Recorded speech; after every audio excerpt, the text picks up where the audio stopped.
in South Boston is completely inaccessible. You can't get inside. So why is this place called the South Boston Church? Well, the cellar is in fact available for you to go in.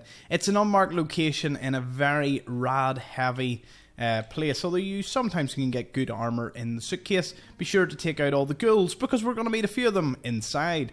Let's head straight into the church after showing you where we are, right beside the South Boston High School and the Gwinnett restaurant. Let's go in and see this rather strange shrine set up.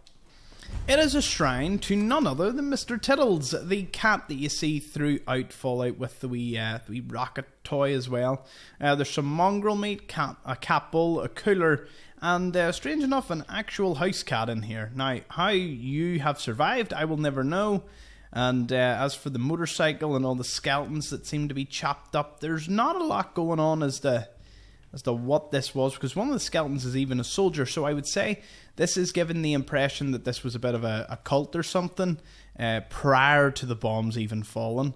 Now, this little monkey, if you go near it or activate the teddy bear, will wake up the local residents, who will not be too pleased to see you. Bear in mind, they can be level dependent, so there's a chance you may land down and there could be a glowing one, or some reavers that would be extra nasty.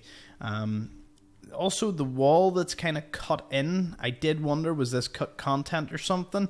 And, you know, it is Fallout 4, we're never really too sure. Going through it grants you, well, I mean, it's kind of a part of a back room.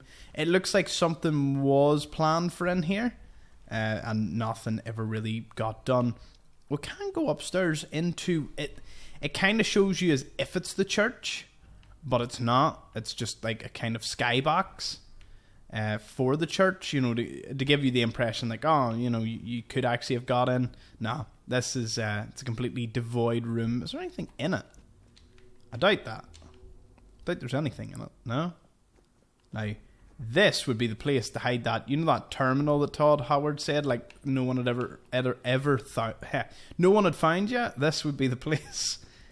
Oh, I couldn't imagine anyone putting anything here, but no. Nothing in the way of valuables, and that pretty much concludes this location. Now, why did I say it was memorable in the previous episode? Well, this was in fact the last location that I did before closing off the last series, the old one.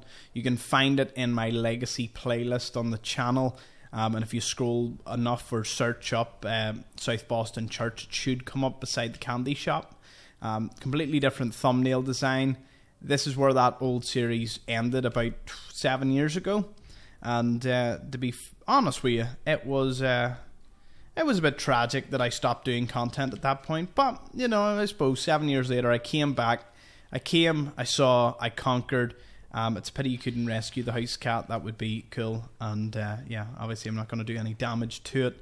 So we'll leave the feline in here. I would say that it's probably survived pretty well, given that it's got some feral ghoul sort of companions. I don't think they bother animals that much. They seem to only dislike everything else. So, you know, the house cat is on to a winning streak. Now, let's head on and complete the South of Boston. Thank you for watching.